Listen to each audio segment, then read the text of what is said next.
Hello student, good morning. आपका स्वागत है हमारे YouTube channel Sharma study point में। और इस वीडियो में यहाँ पर बताएंगे आपके लिए क्लास 12th का यहाँ पर एक्सरसाइज 1.2 का हमने दूसरे क्वेश्चन का आपके लिए पहला पार्ट यहाँ पर बता दिया था। अब हम दूसरे क्वेश्चन का आपको दूसरा पार्ट बताएंगे। दूसरे पार्ट में ये है कि एक फंक्शन है जिसमें मैपिंग दी गई है f such that z to z, यानी पूर्णांक से पूर्णांक की, ठीक है। और यहाँ पर फंक्शन आपके लिए है f(x) बराबर एक्स स्क्वायर। ये एक फंक्शन है f(x) बराबर एक्स स्क्वायर जिसमें इसमें मैपिंग दी गई है z to z, यानी इंटीजर से इंटीजर की, पूर्णांक से पूर्णांक की। अब देखिए, अगर यहाँ पर डोमेन भी पूर्णांक का है और कोडोमेन भी पूर्णांक का है तो यहाँ पर बना लेते हैं। जैसे यहाँ पर डोमेन हमने बना लिया और एक बना लिया कोडोमेन, ठीक है। इसमें भी इंटीजर्स हैं, माने -3, -2, -1, 0, +1, +2, +3 एंड सो ऑन। यहाँ पर भी इंटीजर्स हैं, -3, -2, -1, 0, +1, +2, +3 डॉट डॉट डॉट। इस तरीके से यहाँ पर इंटीजर्स हैं। देखिए, ये डोमेन है, ये कोडोमेन है। इसमें चेक करेंगे कि क्या ये 1 है, यानी इंजेक्टिव है, या ये सर्जेक्टिव है, ऑनटू है, तो चेक करेंगे। देखिए, सबसे पहले फंक्शन में हम रखते हैं यहाँ पर कोई भी नंबर। जैसे यहाँ पर रख दिया मैंने -1, f-1 फंक्शन में रखोगे यहाँ पर एक्स स्क्वायर में तो -1 का स्क्वायर आ जाएगा, यानी 1 आ जाएगा। इसी तरीके से f-+1 रखोगे, क्योंकि +1 भी है, 1 रखोगे प्लस का तो यहाँ 1 का स्क्वायर यानी 1 आ गया। तो देख सकते हैं यहाँ पर -1 की इमेज भी 1 आई, -1 की इमेज क्या आई, प्लस की 1 आई, क्या आई, प्लस की 1, ठीक है। और प्लस की 1 भी +1 आई। तो इसका मतलब देखिए, यहाँ पर इसमें -1 की इमेज भी +1 आई और +1 की भी इमेज +1 आई। इसका मतलब है यहाँ पर जो मैपिंग है, तो यहाँ पर देखिए -1 नॉट इक्वल टू 1, ये 1 के बराबर नहीं है। इसका मतलब यहाँ पर हुआ, देखो इमेज एक जैसी बन रही है, यानी डोमेन से जो कोडोमेन की इमेज है वो एक जैसी बन रही है। इसका मतलब क्या हुआ, इसका मतलब ये हुआ कि यहाँ पर दोनों एक जैसी इमेज बन रही है, तो यहाँ पर मैनी वन हो गया। क्या हो गया, मैनी वन, ये बहुएक हो गया। क्या हो गया, बहुएक फलन, ठीक है।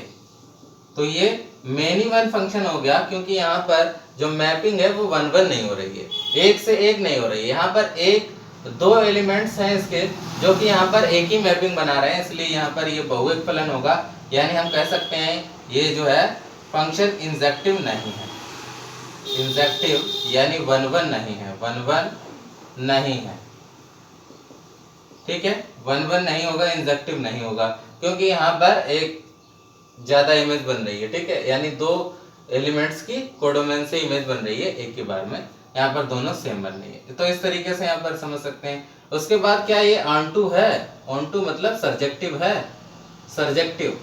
तो यहाँ पर चेक करेंगे सर्जेक्टिव है कि नहीं है। देखिए, आप यहाँ पर किसी भी इमेज निकालो, जैसे -3 निकालोगे तो f-3 का रखोगे यहाँ पर -3 का स्क्वायर, यानी 9 आ जाएगी। यानी -3 की इमेज क्या बनेगी, प्लस में 9 बनेगी, इस तरीके से। तो आप ये समझ सकते हैं कि यहाँ पर जो एलिमेंट्स होंगे वो कहीं ना कहीं खाली जाएंगे, यानी कोडोमेन के एलिमेंट, कोडोमेन के जो एलिमेंट्स हैं, कोडोमेन के एलिमेंट्स खाली रह जाएंगे, ठीक है, खाली रह जाएंगे और प्रतिचित्रित नहीं होंगे, और प्रतिचित्रित यानी मैपिंग नहीं होगी, प्रतिचित्रित नहीं होंगे, ठीक है। तो यहाँ पर जब सबके सब कोडोमेन के जो एलिमेंट होंगे, जो कोडोमेन के एलिमेंट होंगे वो सबके सब अगर प्रतिचित्रित नहीं होंगे, यानी मैप्ड नहीं होंगे डोमेन के एलिमेंट से, तो यहाँ पर कह सकते हैं कि ये जो फंक्शन होगा हमारा वो ऑनटू भी नहीं होगा, यानी नॉट ऑनटू। ये ऑनटू भी नहीं है, यानी सर्जेक्टिव नहीं है, ठीक है, सर्जेक्टिव नहीं है। बात समझ में आ गई, क्योंकि यहाँ पर कोडोमेन के एलिमेंट खाली रह जाएंगे, और जब खाली रह जाते हैं तो वो हमारा फंक्शन कैसा होता है यहाँ पर, तो यहाँ पर ये इनटू होता है, ठीक है। जब भी यहाँ पर एलिमेंट खाली रह जाएंगे तो इनटू होगा। तो यहाँ पर आपके लिए इसका मतलब है ये जो फंक्शन होगा कैसा होगा आपके लिए, तो ऑनटू नहीं होगा, ठीक है, ऑनटू नहीं है, इनटू है। क्लियर है। तो यहाँ पर इस तरीके से समझ सकते हैं। अब इसके बाद यहाँ पर ये पार्ट हटा देते हैं, आप लिख लेना। अब दूसरा पार्ट लेते हैं। यहाँ पर दूसरा पार्ट हमारे पास है थर्ड पार्ट। थर्ड पार्ट क्या है, ध्यान से देखते हैं। यहाँ पर जो मैपिंग है f such that R to R, यानी रियल नंबर से रियल नंबर की मैपिंग है, ठीक है। और आपको यहाँ पर बताना है, फंक्शन दिया गया एफ एक्स बराबर एक्स स्क्वायर, इसमें बताना है कि ये इंजेक्टिव है या सर्जेक्टिव है, ठीक है। देखिए यहाँ पर डोमेन बना लेते हैं, ये डोमेन है और ये दूसरा कोडोमेन है। तो यहाँ पर नंबरों को लिख लेते हैं डोमेन और कोडोमेन में। तो नंबर रियल नंबर में सभी नंबर आते हैं, तो यहाँ पर लिख लेंगे -3 -2 -1 0 +1 +2, और भी फ्रैक्शन में भी वैल्यू आती हैं। तो हालांकि यहाँ पर लिख लेंगे -3 -2 -1, 0 भी आएगा, +1 +2 +3 डॉट डॉट डॉट, ऐसे नंबर लिख लेंगे। अब देखिए यहाँ पर चेक करते हैं कि ये इंजेक्टिव है कि नहीं है, 1 1 है कि नहीं है। तो फंक्शन में डालो f, पहले -1 डालो, f -1 बराबर हो जाएगा -1 का स्क्वायर यानी 1, f +1 डालेंगे तो 1 का स्क्वायर बराबर 1, यानी दोनों की मैपिंग एक जैसी आ रही है। तो यहाँ पर देख सकते हैं आप, जब भी दोनों की मैपिंग एक जैसी आएगी तो यहाँ पर फंक्शन कैसा होगा, फंक्शन जो है मैनी वन हो जाएगा। फंक्शन कैसा हो जाएगा, मैनी वन, यानी इसलिए ये 1 1 नहीं है, 1 1 नहीं है, ठीक है। ये फंक्शन कैसा है, 1 1 नहीं है, ठीक है। 1 1 नहीं है, इसका मतलब मैपिंग जो है वो एक से ज्यादा हो रही है, यानी -1 की भी +1 हो रही है और +1 की भी 1 हो रही है। इसका मतलब ये हुआ कि डोमेन की जो इमेज है वो कोडोमेन से डबल बार में बना रही है। तो इसलिए कह सकते हैं इसकी जो है इस वन की प्री इमेज, यहाँ पर कहते हैं प्री इमेज, ठीक है। प्री इमेज बन रही है 2, ठीक है, इसकी प्री इमेज 2 बन रही है, तो इसलिए ये जो है 1 1 नहीं होगा, 1 1 नहीं है। इसी तरीके से अब हम ऑन टू को चेक कर लेते हैं, क्या ये ऑन टू है। ऑन टू अगर होगा तो सभी मैपिंग बननी चाहिए, सभी की जो है प्री इमेज होनी चाहिए, प्रत्येक एलिमेंट की, कोडोमेन के प्रत्येक एलिमेंट की प्री इमेज यानी पूर्व प्रतिबिंब होना चाहिए। तो यहाँ पर देखिए, यहाँ पर अगर -3 कर लूंगा, f -3, तो यहाँ -3 का स्क्वायर हो जाएगा यानी 9, -3 की इमेज कहाँ बनेगी, जाकर के 9 पे बनेगी, ठीक है। ऐसे अगर f -2 लोगे तो -2 का स्क्वायर यानी 4, तो कहाँ बनेगी, +4 बनेगी जाकर के, यानी +4 होगा यहाँ कहीं पर। तो इस तरीके से यहाँ पर कह सकते हैं कि कहीं ना कहीं एलिमेंट जो है वो खाली रहेंगे, कोडोमेन का प्री इमेज किसी ना किसी नंबर का नहीं बनेगा।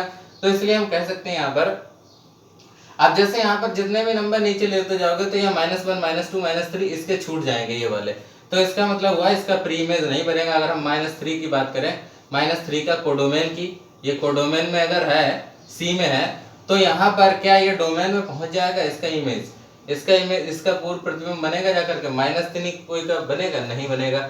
-3 जो है इसका जो भी प्रतिबिंब बनेगा वो कोडोमेन में डोमेन में बिलोंग नहीं करेगा। इसका मतलब ये हुआ कि ये ऑन टू भी नहीं है, ऑन टू नहीं है, ठीक है, ऑन टू नहीं है, यानी इसका कहीं ना कहीं एलिमेंट खाली रह जाएगा, कहीं ना कहीं खाली रह जाएगा। तो इसलिए हम कह सकते हैं कि अगर कोई भी एलिमेंट अगर खाली रहता है इसका कोडोमेन का, तो इसलिए वो इनटू होता है और ऑन टू होगा नहीं, क्योंकि यहाँ पर प्रत्येक कोडोमेन का जो एलिमेंट होगा वो किसी न किसी डोमेन के एलिमेंट से मैप्ड नहीं होगा, यानी कहीं ना कहीं खाली रह जाएंगे, तो इसलिए वो इनटू होगा। तो हम उसका उल्टा सोचेंगे कि ऑन टू नहीं है। तो इस तरीके से यहाँ पर थर्ड पार्ट को हम कर सकते हैं। सेकंड और थर्ड पार्ट आप समझ गए होंगे किस तरीके से हमें करना है, ठीक है। तो इस तरीके से आपको डोमेन और कोडोमेन बना करके समझना है। Thank you for watching this video.